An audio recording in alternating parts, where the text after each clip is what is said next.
All right, today we're going to do a Borealis, which happens in the northern sky of Alaska, the very Nordics, like Sweden, Norway. You'll see the Borealis as well, so wish me luck. All right, the question of the day is, who is Mr. Brainwash?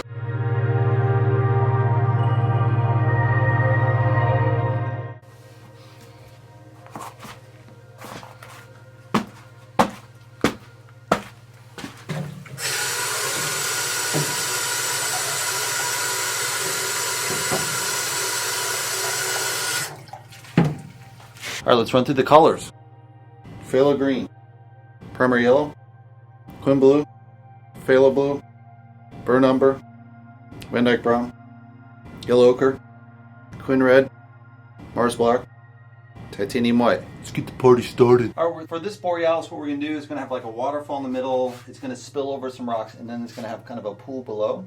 And then on the top half, we're going to have Borealis into the sky with also a little bit of stars poking through, so we'll see how that works.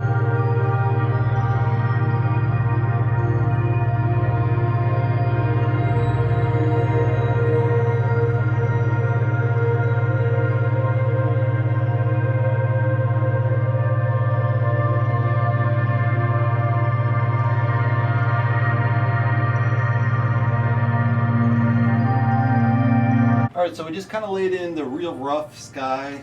Put a little bit of blue green. It's a little bit early for that, but I just added it anyway. I have to kind of touch the sky. It's not completely meeting the cliffs, but I would like a little bit of an outline there to kind of break the cliffs with the mountains. This is kind of dark to gray, and then here you're going to have a little bit more darker blue grays. So this should be darker than this, so I just have to watch that, make sure that makes sense. And then we have this nice blue-green coming through here. I still have to add all the water that's going to go on top of this, so I'm going to leave that for a little bit later. Alright, for this painting what we're going to do is start adding in the background sky, let that dry a little bit, and then we'll add kind of the beginning of the Borealis, but probably we'll do that in a later stage. We'll start to begin to fill this in, make it more, it's kind of like this dark green, so I got to kind of change that color. I think it's kind of black now, which works, but you kind of want it to blend together. And we got to add those water features that goes over the rocks, which is going to be quite challenging. And this will be fine because it's just a pool of water, so you just have to kind of brush that in. And yeah, we'll see where it goes from here.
So the question of the day was, who is Mr. Brainwash?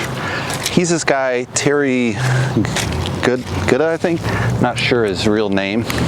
But he was this photographer, videography, and he was obsessed with taking photos of all the kids because his mom died when he was young and he didn't have any photos of her. So he got obsessed with his own family, and then he found out his cousin was Space Invader, so he started following Space Invader around, and he got totally addicted to graffiti. And he's like, oh, I want to capture every graffiti artist. So he scales the world up and he starts meeting really famous graffiti artists around France, and then he's like, oh, I gotta meet Shepard Fairey, and he meets Shepard Fairey, and then he hears about Banksy, who's this completely secret unknown graffiti artist. And so he makes his mission to go videotape Banksy, and Banksy's allowed him to take it in shadow. And then the exchange for this was that he was going to make a video about all of them and document, and he'd been covering them for 10 years, so he had tons of footage. So he makes the film, hands it over to Banksy, and it's just really terrible footage, right? And so Banksy says like, hey, let me re-edit this and I'll do another version, right? Because he's like, oh my God, it's a disaster. And he said, in the meantime, why don't you go do some artwork? And Mr. Brainwash actually takes this to heart, and he goes and starts spray painting all over LA and just really copying the styles that he learned from Shepard Fairey and Banksy combined. You know, not really political like Shepard Fairey, but really the kind of really direct copy from Banksy, but without any meaning behind it, just really silly, goofy stuff. And then he gets 2 quotes from Shepard Fairey and Banksy for a show, and they figure it's harmless. You know, he figures he's going to do a little tiny show in LA, whatever. It's just a blip on the map. And this guy, Terry, like mortgages his house. He puts like $20,000 or something into the show, and he hires like a team of 10 artists, and they make all kind of artwork. Just insane amount of artwork no one ever expected. And he puts his show together. He puts huge billboards around LA with signs quoted by Banksy of like, this is, you know, probably not the best art ever. Which he wasn't speaking too far from the truth. And a quote by Shepard Fairey, and he uses this as really the only marketing for the show. And he gets all these calls from Hollywood and not Hollywood. He gets all these calls from the art magazines, and then that leads to a newspaper LA Arts Magazine article about the show, and then all the collectors start calling him, and they get pre-orders on the show. And basically he makes a crazy amount of money. He makes $1 million in that show. And so Banksy uses that footage from that show and combines it with the old footage and makes the whole movie called Exit Through the Gift Shop. And it's all about the story I just told you, which is a really great, funny story about this one guy who really was an artist, hung around graffiti artist, and through one shot, kind of boom, you know, 2 or 3 months of work as far as doing his own artwork, he became a superstar artist. Of course, he saw what worked in the graffiti world, and he had run his own t-shirt business, which they kind of skip out of the film. And if they had covered his t-shirt business, they would know that he had a really thorough understanding, Terry had a really thorough understanding of what pop images work, what sold online. He had all those records, which they totally skip out of the film, but if you put that in your mind and think about it, he would have known like Madonna was popular, all these pop images were popular. So when he did his art, he just took all the most popular images ever of art, combined it with today's pop stars, and just made kind of a pop art without any meaning, you know, completely way beyond what Andy Warhol did, because Andy Warhol tried to make meaningless art as well, but he made it on another level where it was completely meaningless. But yeah, that's Mr. Brainwash. All right, we just finished painting. Let's take a closer look at the result. So it has this nice light sky, the waterfall, and then it kind of, the water goes over the rocks into this green pool lake. I'm pretty happy with it. I mean, the rocks aren't as great between the cliffs and the rocks.